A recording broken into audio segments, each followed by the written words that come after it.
Master Grade Aile Strike Gundam.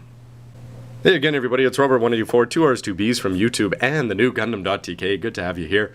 Today I'm taking a look at the Master Grade Aile Strike Gundam from Gundam Seed, the first Gundam series to really kick things off in the new millennium. Gundam Seed aired from October 2002 until the end of September 2003, so this Master Grade went on sale for 3,800 yen before tax as soon as the show left the airwaves. Before the Master Grade came out, there were so many different sizes and grades of the Strike that you could buy, and since then, the number has only increased. I hope at some point during this review you'll listen to Strike Shutsugeki, because yes, when Gundam Seed came out, it really sort of revolutionized things, because before that, Turn A Gundam had come out and it wasn't really such a hit. I mean, it's a fascinating storyline, absolutely, but they did not sell a lot of models, I'm sure. And when they went back to Seed, they went back to something that's sort of a classic design, because when you look at the original Gundam, the Strike Gundam sort of mirrors that, except for the fact that it's got this massive backpack on there.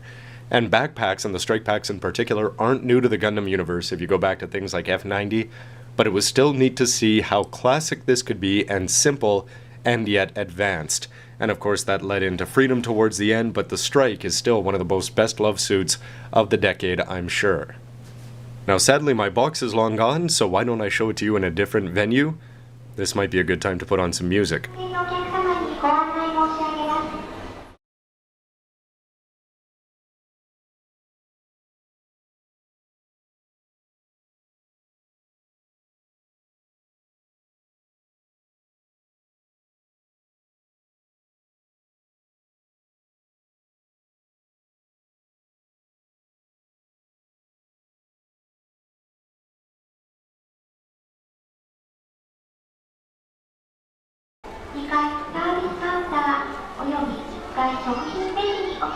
The first thing I'm struck by when I go back and actually look at the model of the Strike is just the fact that this, at the end of the day, is an old model. If you look there, yes, 2003, we're talking almost a decade old.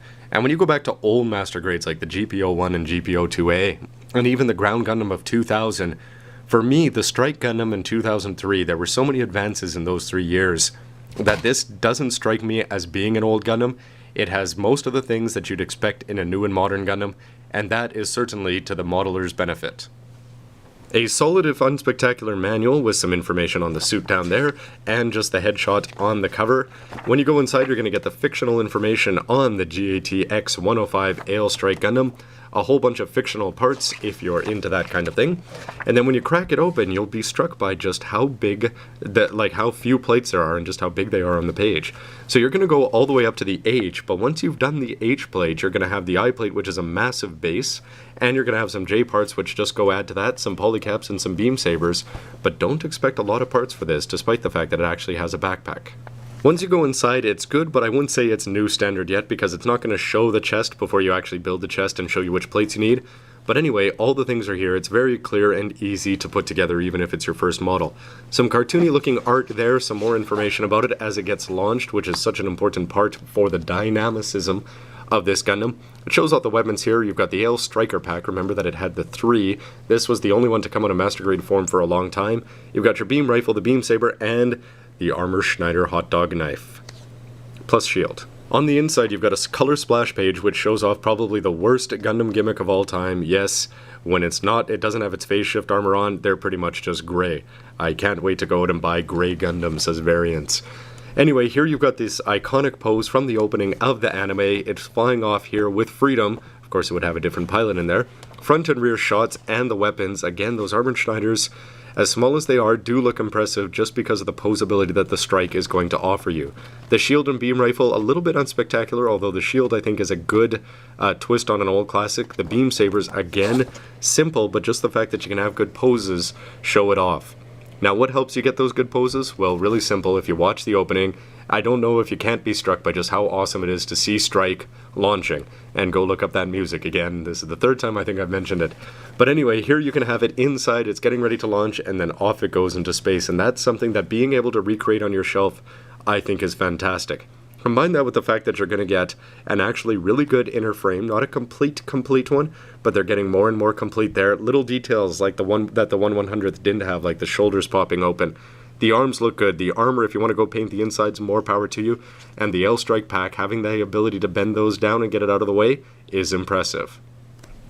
Actually, when you look back, it does have a complete inner frame for everything except for the head.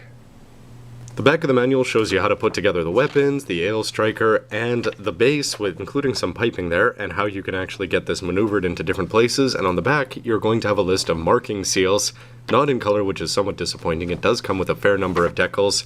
And on the back, you're going to have what you all paid big money for, yes, to see the back of the Gundam that you just bought.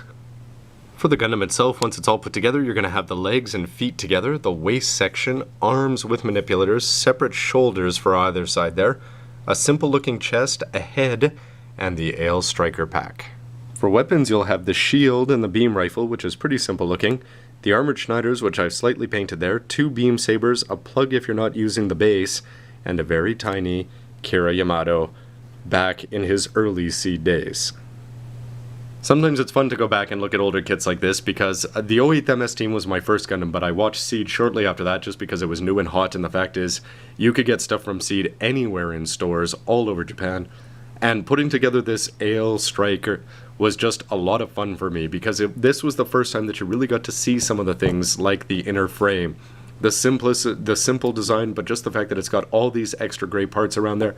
All of those add up, and when you just put in this and the aerial poses that you're able to get with the bases, it's a fantastic looking kit so far, but you've got to put it together and actually check out if the MS is going to be worth it. So stay tuned as I take a look at the parts, the MS, and then put it all together and let you know what I think of this Master Grade Aile Strike all the way back from 2003. Anyway, everybody, Robert1242, 2 R's, 2 B's, Gundam.tk. Why don't you let me know what you think of the video and the kit down below. Always love to hear from you, and I'll see you with lots more coming up. Thanks for watching. Do you think it's interesting that neither of us actually made an appearance in our first episode?